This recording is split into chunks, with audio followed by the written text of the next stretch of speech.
I mean, a lot of ways, and I think a lot of look, I was one of those people in my 20s who was college dropout. I was in the sports writing business. I was a full-time, editor, writer covering high school sports, which is not a, I don't talk down upon that. It's a great career. It builds up a lot of people in sports journalism today. I mean, growing up, just so you know, like I grew up in Naugatuck, Connecticut. The city next door was Waterbury. They had one of the bigger regional newspapers. The writers I grew up reading was Woj from ESPN, who covered the local college, sports in my area, and Mike Puma, who covers the Mets for the New York Post, and in the States is certainly a big name.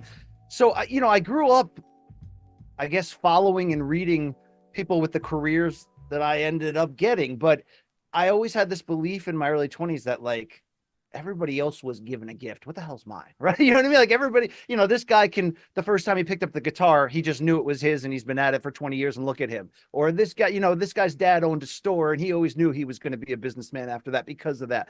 I felt I didn't have any of that. I knew I had marketable party tricks. I knew I could command the center of attention in my friend circle, in new friend circles, in the school lunchroom, right? Whether it's telling a joke or showing off, I guess, my savant brain I had growing up from memorizing sports statistics and having that passion. So, I've held court before, but you certainly get to a point in your life where you're like, God, what is my gift? Like, what, there's nothing I feel like I have inside me that can demand attention, that can create a salary. But when you look back at how you got here, I realized that every step of the way I was being prepared for these moments, that I actually did have these skills.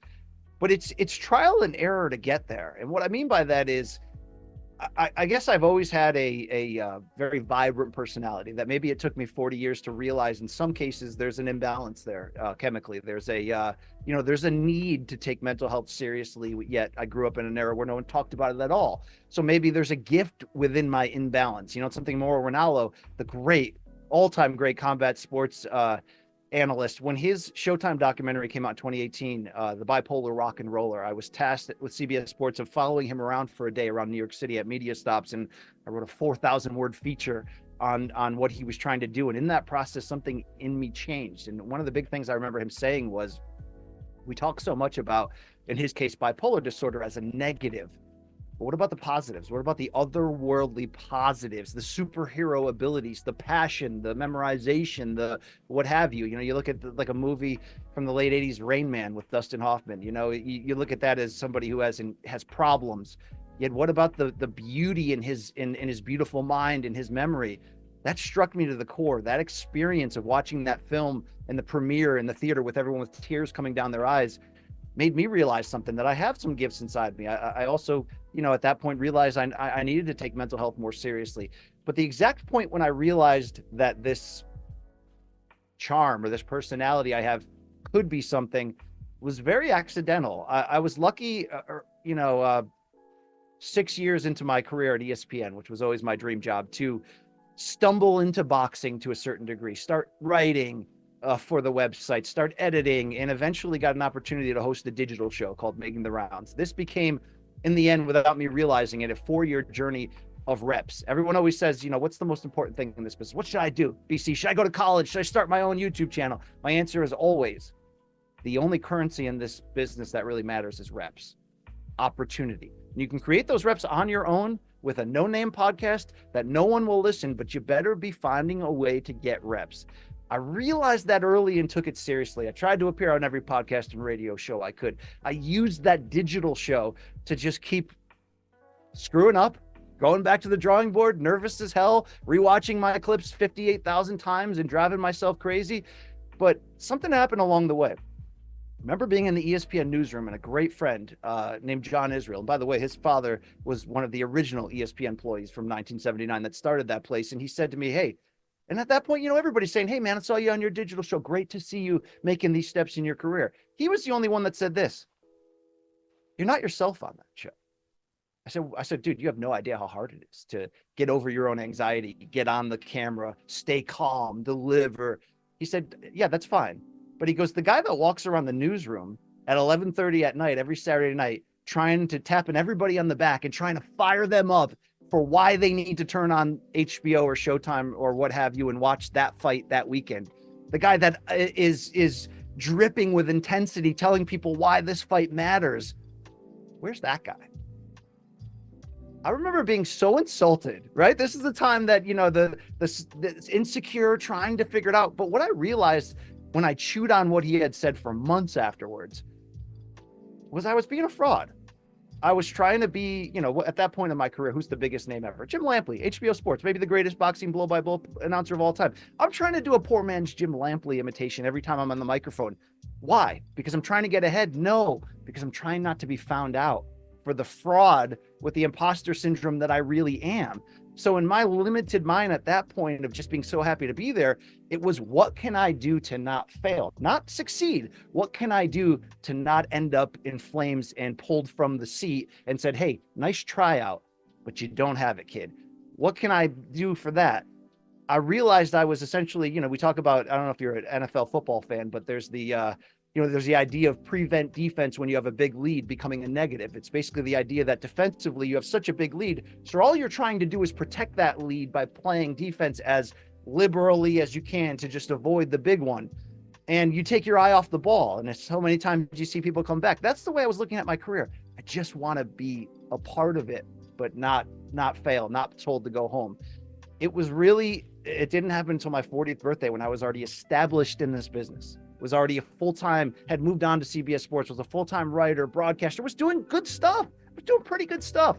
Since 2018, my 40-year-old birthday, I just finished that documentary with Mauro Ranallo and that experience. And I remember starting to think, what if I had the confidence to let the real me come out every single time I come on the microphone? But there's a fear built into that, because if I was going to truly do that, I was going to have to stop being my biggest critic. I was going to have to stop watching clips 57,000 times and critiquing everything and making myself, if you ever watch somebody try to swing a golf swing when their mechanics are bad, and then a coach comes over and says, oh, all you have to do is do this, and this, and remember to have your eyes down and your head in and your chest, but there's, you know, it becomes paralysis by analysis.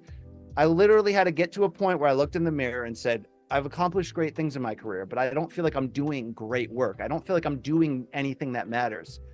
What if I just said, what the fuck? What if I just said, at this point forward, I don't care what the reaction will be, but if I don't start being me, I'm never going to break out from just being another name in the mix, another guy who's happy to be there. And I'm so happy to have learned that. And I think those are one of those lessons that you can only learn the hard way. You can only learn through losing. You can only learn through being told, you know, you can't do it or what have you. And from that year, literally, I turned 40, July 25th, 2018. Right around that time, I appeared on the MMA beat with Luke Thomas, which was we had already known each other, but this was our real professional introduction of working together. And I remember specifically taking the train to New York to be on that show thinking, man, they're not going to respect my voice in MMA, even though I've been covering MMA for 7 or 8 years at that point. I'm like, no one's going to respect my voice on this level. But I said, you know what?